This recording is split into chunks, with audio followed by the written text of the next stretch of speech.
Bismillahirrahmanirrahim. Assalamualaikum warahmatullahi wabarakatuh. Perkenalkan, kami kelompok 13 yang terdiri dari saya sendiri, Salma Putri Azizah, kemudian Cahaya Bilhaka, dan Saila Farisa Tanjung akan memaparkan materi yang berjudul Ketahanan Nasional dalam Membangun Komitmen Kolektif Kebangsaan. Masuk ke slide pertama, yaitu konsep dan urgensi ketahanan nasional. Ketahanan nasional berasal dari dua istilah, yaitu ketahanan yang berarti kuat menderita, dapat menguasai diri, keteguhan hati dan kesabaran, dan nasional yang berasal dari istilah penduduk suatu wilayah yang memiliki pemerintahan dan bersatu dalam kepentingan bangsa. Pokok ajaran dari ketahanan nasional adalah suatu bangsa atau negara hanya dapat mempertahankan kelangsungan hidupnya apabila negara atau bangsa itu memiliki ketahanan nasional. Next slide, yaitu wajah ketahanan nasional. Yang pertama, ketahanan nasional sebagai doktrin atau konsepsi. Ketahanan nasional merupakan konsep khas Indonesia yang berpedoman pada ajaran Astagatra, yaitu 8 aspek kehidupan nasional: geografi, demografi, sumber daya alam, ideologi, politik, ekonomi, sosial budaya, serta pertahanan dan keamanan. Konsep ini menjadi pedoman dalam menentukan kebijakan nasional. Oke, yang kedua, ketahanan nasional sebagai kondisi. Ketahanan nasional menggambarkan keadaan atau tingkat kemampuan bangsa dalam menghadapi tantangan, ancaman, hambatan, dan gangguan atau TAHG. Kondisi ini bersifat dinamis karena dipengaruhi oleh perkembangan seluruh aspek kehidupan nasional. Selanjutnya yang ketiga, yaitu ketahanan nasional sebagai strategi atau cara atau pendekatan. Ketahanan nasional merupakan strategi bangsa Indonesia untuk mempertahankan kelangsungan hidup negara. Strategi ini dilakukan dengan memanfaatkan dan mengintegrasikan seluruh aspek dalam Astagatra guna menghadapi berbagai ancaman yang datang dari dalam maupun luar negeri. Oke, masuk ke slide selanjutnya, yaitu ketahanan nasional berlapis. Konsep ketahanan nasional bersifat berlapis, yaitu dimulai dari ketahanan individu, kemudian ketahanan keluarga, ketahanan wilayah, ketahanan regional, hingga mencapai ketahanan nasional. Ketahanan nasional yang kuat hanya dapat terwujud jika seluruh lapisan di bawahnya juga kuat. Dalam hal ini, keluarga memiliki peran penting sebagai unit terkecil masyarakat yang menjadi dasar pembentukan karakter, penanaman nilai-nilai kebijakan, serta pengembangan potensi setiap anggota keluarga. Oke, lanjut masuk ke asas-asas ketahanan nasional Indonesia. Ketahanan nasional merupakan kebutuhan penting untuk mendukung keberhasilan pemerintahan seperti menjaga ketertiban, mewujudkan kesejahteraan, pertahanan dan keamanan, keadilan, serta kebebasan masyarakat dalam mengembangkan diri. Dalam pembangunannya, ketahanan nasional berlandaskan 3 asas utama, yaitu asas kesejahteraan dan keamanan, asas komprehensif integral atau menyeluruh terpadu, dan yang ketiga, asas kekeluargaan. Masuk ke asas yang pertama, yaitu asas kesejahteraan dan keamanan. Asas kesejahteraan dan keamanan menegaskan bahwa kesejahteraan dan keamanan merupakan kebutuhan dasar yang saling berkaitan dan tidak dapat dipisahkan. Kesejahteraan dapat terwujud dengan adanya keamanan, sedangkan keamanan juga memerlukan tingkat kesejahteraan yang memadai.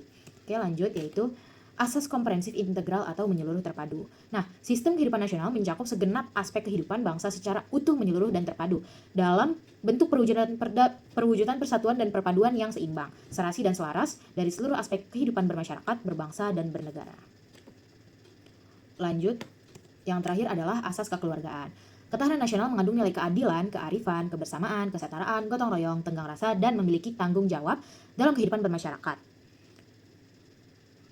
Dalam asas ini diakui adanya perbedaan yang harus dikembangkan secara serasi dalam hubungan kemitraan, serta dijaga agar tidak berkembang menjadi konflik yang bersifat antagonistik yang saling menghancurkan. Baik, di sini saya akan melanjutkan mengapa ketahanan nasional yang kokoh itu sangat penting. Kita ambil contoh Yugoslavia. Yugoslavia merupakan salah satu contoh negara yang gagal dalam mempertahankan eksistensinya. Yugoslavia tidak kuat lagi tingkat ketahanan nasionalnya, terutama dari ketahanan pada aspek ideologi. Pada tahun 97-98 pun ketahanan ekonomi Indonesia tidak kuat lagi dalam menghadapi ancaman krisis moneter yang berlanjut pada krisis politik. Namun demikian, Indonesia tidak sampai mengalami kondisi seperti Yugoslavia karena berhasil menata kembali kehidupannya dengan ketahanan nasional. Selanjutnya ada sumber historis dari ketahanan nasional. Konsep ketahanan nasional muncul pada awal tahun 1990-an.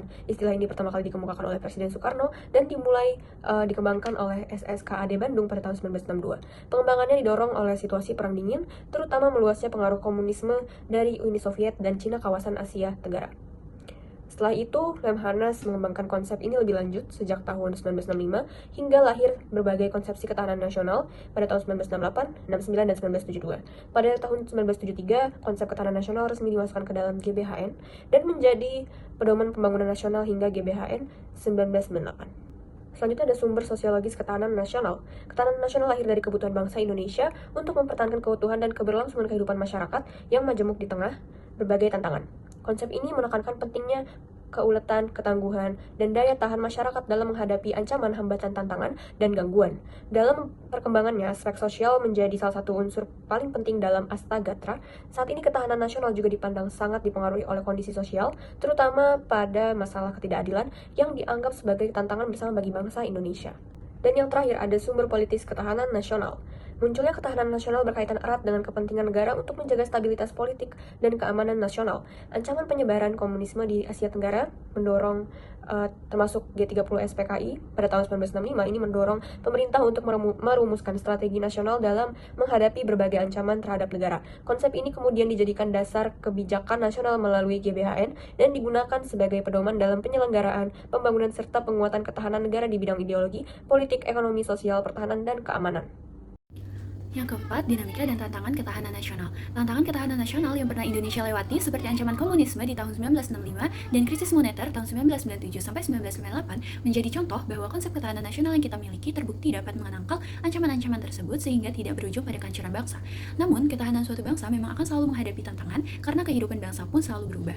Untuk mengukur indeks ketahanan nasional, Lembaga Pertahanan Nasional atau Lemhanas membuat kategorisasi ketahanan nasional menjadi 5 kategori, yaitu yang pertama, sangat tangguh. Dalam kondisi ini, tantangan ketahanan nasional tak akan menggoyahkan ketahanan nasional karena dapat diubah sebagai peluang atau opportunity. Yang kedua, tangguh. Dalam kondisi ini, tantangan dapat diatasi dengan baik, tetapi jika tantangan tersebut berkelanjutan dan berkepanjangan, maka akan melemahkan stabilitas dan integritas nasional. Yang ketiga, cukup tangguh. Ketangguhan suatu negara dianggap cukup untuk menghadapi tantangan, namun perlu ada perbaikan internal sebangsa agar suatu tantangan atau ancaman tak sampai melemahkan stabilitas dan integritas nasional. Yang keempat, kurang tangguh. Dalam jangka pendek, negara masih dapat menghadapi tantangan, namun apabila tidak ada perubahan yang signifikan, maka jangka panjang stabilitas nasional akan goyah. Yang kelima, rawan. Dalam kondisi ini, sekecil apapun ancaman atau tantangan dapat membahayakan integritas, identitas, dan kelangsungan bangsa.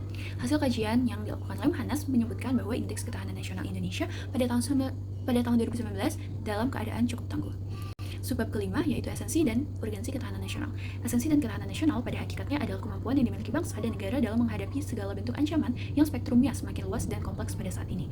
Hal yang menjadikan ketahanan nasional sebagai konsepsi khas bangsa Indonesia adalah pemikiran tentang 8 unsur kekuatan bangsa yang dinamakan Astagatra, yaitu 3 unsur alamiah atau Trigatra meliputi letak dan kedudukan geografi, keadaan dan kemampuan penduduk, serta keadaan dan kekayaan alam. Selain itu juga 5 aspek kehidupan sosial atau Pancagatra, meliputi ideologi, politik, ekonomi, sosial budaya, dan ketahanan dan pertahanan keamanan. Berbagai model ketahanan dan kekuatan nasional juga dikembangkan oleh banyak tokoh politik dan geopolitik dunia yang dimana banyak dari mereka menyatakan bahwa banyak sekali unsur yang mendukung ketahanan dan kekuatan nasional. Tak hanya terbatas pada unsur-unsur yang termasuk dalam Astagatra, namun juga berdasarkan persepsi negara lain.